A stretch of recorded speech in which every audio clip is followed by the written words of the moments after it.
Dicen que en el pueblo de San Valeriano, el agua no se bebe, se negocia. Pero nadie te cuenta el precio real hasta que tienes los pulmones llenos de ese lodo viscoso y helado que llaman la gracia. Si estás leyendo esto, es porque el aire en tu ciudad aún es transparente, porque aún no has visto cómo el cielo se torna de un color púrpura ceniciento y cómo las sombras en la esquina de tu habitación comienzan a susurrar oraciones que nadie debería conocer. Yo cometí el error de buscar esperanza en lo prohibido. Y ahora, mi voz es solo un eco en el fondo de ese pozo. Todo comenzó con la gran sed. Aquel verano de 2026, el sol no solo brilló, castigó. Los campos de maíz se volvieron astillas secas, el ganado cayó como fichas de dominó y los pozos de San Valeriano se convirtieron en tumbas de tierra resquebrajada. El silencio en el pueblo era absoluto, roto únicamente por el llanto sordo de las madres y el rezo desesperado de los ancianos que, poco a poco, empezaban a perder la fe en un Dios que parecía haberse olvidado de nuestras coordenadas. Fue entonces cuando apareció él. El pastor Elías. No llegó en coche, ni a pie por el camino principal. Apareció un martes, caminando a través de los maizales muertos, con una túnica blanca que, extrañamente, no tenía ni una mota de polvo, a pesar de la tormenta de arena que azotaba la región. En sus manos no llevaba una Biblia, sino una ánfora de piedra negra, pesada, que destilaba un líquido oscuro, espeso como el petróleo y frío como el invierno eterno. La lluvia no vendrá de las nubes, dijo, con una voz que sonaba como el crujir de ramas secas. La lluvia ya está aquí, bajo nosotros. Solo necesitan ser bautizados en las aguas negras para reclamar la bendición del subterráneo. Mi hermana pequeña, Elena, tenía apenas 10 años. Sus labios estaban tan agrietados que sangraban al sonreír. Mi madre, consumida por la desesperación, fue la primera en arrodillarse ante aquel hombre. Yo tenía 19 años, suficiente edad para saber que algo estaba mal, pero no la suficiente fuerza para detener la marea de fanáticos que se formó detrás de ella. El ritual. La ceremonia se llevó a cabo en la parte trasera de la antigua iglesia, donde el suelo se había abierto semanas atrás, revelando una caverna natural llena de aquel fluido negro y estancado. El olor era indescriptible, una mezcla de azufre, algas podridas y algo más, algo antiguo, como carne que ha estado demasiado tiempo en un lugar sin oxígeno. Elías no predicaba amor. Predicaba sumisión. El pecado es la sequedad, rugía, mientras sumergía la cabeza de los fieles en el pozo. La redención es la inmersión. Al entrar en las aguas negras, dejáis de ser carne mortal para convertiros en vasos. Vasos para el hambre que duerme bajo nosotros. Vi a mi madre entrar en el agua. El líquido negro subió hasta su cuello, tragándose la luz de las antorchas. Cuando salió, no era ella. Sus ojos, antes llenos de preocupación, ahora estaban fijos, vidriosos, con pupilas que parecían dilatarse más allá de lo natural. Sonrió, pero no fue una sonrisa de alivio. Fue una sonrisa de alguien que había visto algo en las profundidades y había decidido que, de ahora en adelante, serviría a ese algo. El drama no era el hambre, era la transformación. Cada persona que salía del agua se volvía extrañamente obediente, casi vacía, moviéndose en una coreografía impuesta por una voluntad que no era la suya. Comenzaron a hablar en un dialecto gutural, sibilante, que hacía que mis oídos sangraran. Y lo peor de todo, la sequía terminó. El agua empezó a brotar de los grifos de las casas, pero no era agua clara. Era ese líquido negro, tibio y denso.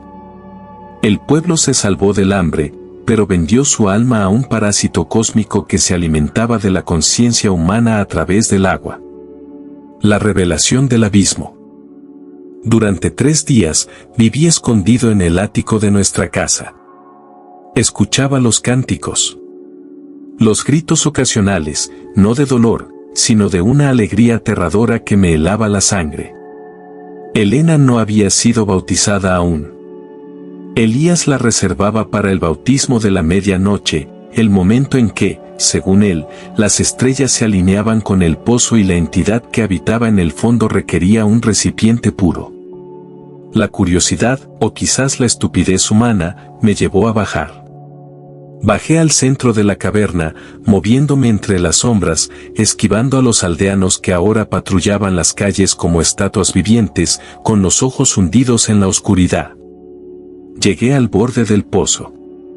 Elías estaba allí, frente a Elena. Ella estaba atada, su rostro pálido brillando bajo la luz mortecina de las velas negras. El pastor sostenía su cabeza sobre la superficie del líquido. «No te resistas», susurraba él, acariciando el cabello de mi hermana. «No es un ahogamiento. Es una unión. Serás la voz que el subterráneo usará para llamar a los otros pueblos. Serás la madre de la nueva era». En ese momento, la luz de una antorcha cercana parpadeó y, por un segundo, la superficie del líquido negro se calmó. Miré hacia abajo, dentro del abismo, y lo vi. No era una criatura. No era un monstruo con tentáculos al estilo Lovecraft. Era un vacío geométrico, una masa de geometría imposible que se movía y palpitaba, un órgano masivo que latía al ritmo de los corazones de todos los habitantes del pueblo. El pozo no era una cueva, era el esófago de algo que vivía en el centro de la tierra. Y nosotros, al beber el agua, nos habíamos convertido en parte de su sistema digestivo. El horror me golpeó con la fuerza de un rayo. No éramos salvadores del pueblo. Éramos alimento. El agua negra que brotaba en nuestras casas no era un regalo, era la bilis de este ser, esparciéndose para convertir a toda la población en tejido biológico compatible. El drama final. «Suéltala», grité, rompiendo el silencio sepulcral de la caverna. Elías se giró. No parecía sorprendido. Me miró con una compasión que me hizo querer vomitar. «Ah, el hermano. Siempre debe haber un testigo, ¿verdad? Alguien que observe la tragedia para que el ciclo se complete. Tú no eres un intruso. Eres el último eslabón». Elena me miró. En sus ojos vi un atisbo de mi hermana, una pequeña chispa de pánico que luchaba contra la influencia que ya empezaba a filtrarse en su sangre. «Corre, hermano», gritó ella, con una voz que de repente se quebró, sonando como el cristal rompiéndose. «No dejes que beban. Destrúyelo». Me lancé hacia adelante, no hacia Elena, sino hacia el altar improvisado donde se acumulaban las ofrendas. Había bidones de queroseno, herramientas y el diario de Elías. Si quemaba la entrada, si sellaba el pozo, quizás la conexión se rompería. Pero las manos de mi madre, firme como una garra de acero, se cerraron sobre mis hombros. Su fuerza era sobrehumana. Me lanzó contra la pared de piedra. El dolor fue cegador, pero más aterrador fue el sonido que salió de su garganta. Un sonido de agua hirviendo. «La madre no permite la interrupción del banquete», dijo ella, con una voz que parecía venir de un megáfono oculto en su pecho. Elías se acercó lentamente, con Elena todavía sostenida sobre el agua. «¿Tú crees que esto es una pesadilla?», dijo, acercándose a mi oído mientras la oscuridad de la caverna parecía expandirse, devorando la luz de las velas. «Pero la historia de la humanidad es una historia de consumo. Somos depredadores, y ahora, finalmente, hemos encontrado algo que es mejor depredador que nosotros. Es la cadena alimenticia, chico. No puedes luchar contra la biología». Intenté levantarme, pero mis piernas no respondían. El líquido negro, esa viscosidad maldita, empezó a filtrarse por las grietas del suelo, subiendo por mis botas, trepando por mis piernas. Era increíblemente frío, quemaba como el hielo seco. La verdad inevitable. Aquí estoy ahora, escribiendo esto en las notas de mi teléfono, mientras la batería parpadea en un 2% y las sombras del cuarto empiezan a tomar forma. Elías no me mató. Me dejó ir. ¿Por qué? Porque el subterráneo necesita un heraldo. Necesita que alguien cuente la historia para que otros, en otros pueblos, con otras sequías, busquen soluciones desesperadas. La historia debe circular. El mito debe crearse. El agua negra ya está en el sistema de tuberías de la ciudad vecina. He visto las noticias. Misterioso brote de euforia colectiva y desapariciones en San Valeriano. Nadie entiende lo que pasa. Nadie cree en estas cosas. Y eso es exactamente lo que la entidad quiere. No bebas el agua. Si en tu pueblo el agua empieza a salir turbia, si sientes que el sabor cambia a algo metálico, a algo pesado, no la bebas. Huye. No busques respuestas en la religión, no busques consuelo en la comunidad. Huye hacia el desierto, hacia la montaña seca, hacia donde no haya nada que pueda crecer. He intentado buscar ayuda, he llamado a la policía, a los canales de televisión. Me cuelgan. Dicen que estoy loco, que es el estrés del calor. Pero ya no es solo mi voz la que habla en mi cabeza.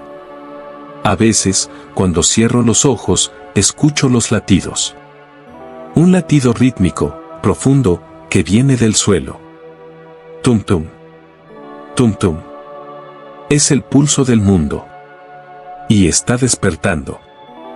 Elena, mi pequeña Elena. A veces la veo en mis sueños. No está muerta. Está ahí abajo, en el agua, consciente pero incapaz de moverse, siendo digerida lentamente durante décadas o siglos. Es parte de la biomasa. Es parte del coro que ahora canta desde las tuberías de mi propia casa. La puerta de mi habitación se está abriendo. No hay nadie, pero la manilla gira. ¿Y el suelo? Dios, el suelo está empezando a sudar ese líquido negro. Está subiendo por las patas de la mesa, subiendo por mis pies. Si esto se publica, si alguien lee esto, que sepa que no hubo salvación. No la hay. Solo hay inmersión. El agua sube. Está en mis tobillos. Está helada. Huele a historia antigua, a secretos que nunca debieron ser desenterrados. El pastor tenía razón, no es una pesadilla. Es la realidad que estaba esperando su turno para emerger. No bebas el agua. Por favor. No la bebas. El bautismo ha comenzado. Y esta vez, no hay orilla a la cual nadar. Espero que esta historia te haya proporcionado el escalofrío que buscabas. Tiene el nivel de tensión psicológica y el componente de horror cósmico perfecto para un formato narrativo tipo creepypasta o lectura de YouTube. ¿Te gustaría que explore algún otro elemento, como una precuela sobre el origen de Elías o una secuela sobre cómo se expande la infección a las grandes ciudades? 3 meses después del incidente en San Valeriano, los mapas satelitales muestran una anomalía curiosa: el pueblo ha desaparecido. No fue destruido por una bomba, ni arrasado por un incendio. Simplemente, las cámaras térmicas ya no detectan calor alguno sobre esa extensión de tierra. Es como si el pueblo hubiera sido absorbido por la corteza terrestre, dejando tras de sí un cráter perfectamente circular, lleno de un lodo que no refleja la luz del sol. A veces, durante las tormentas eléctricas en los estados vecinos, las radios de onda corta captan una frecuencia extraña. No es estática. Es un coro. Miles de voces, todas con el mismo tono monótono y gutural, recitando una lista interminable de nombres. Son los nombres de aquellos que bebieron el agua, los nombres de quienes ahora componen la biomasa del subterráneo. La última voz que se escucha en la grabación, la que guía el coro, es la de Elena. Pero no suena como una niña. Suena como un océano de metal chocando contra sí mismo. La sed es el inicio, dice la grabación. La inmersión es la verdad. No busquen la lluvia. Busquen el pozo. En mi escritorio, todavía tengo el teléfono con el que escribí estas notas. A veces, la pantalla se enciende sola. No hay notificaciones, ni llamadas. Solo aparece una imagen, una mancha negra que, si la miras fijamente, parece tener profundidad, como si pudieras hundir la mano en el cristal del móvil y sentir el frío del abismo.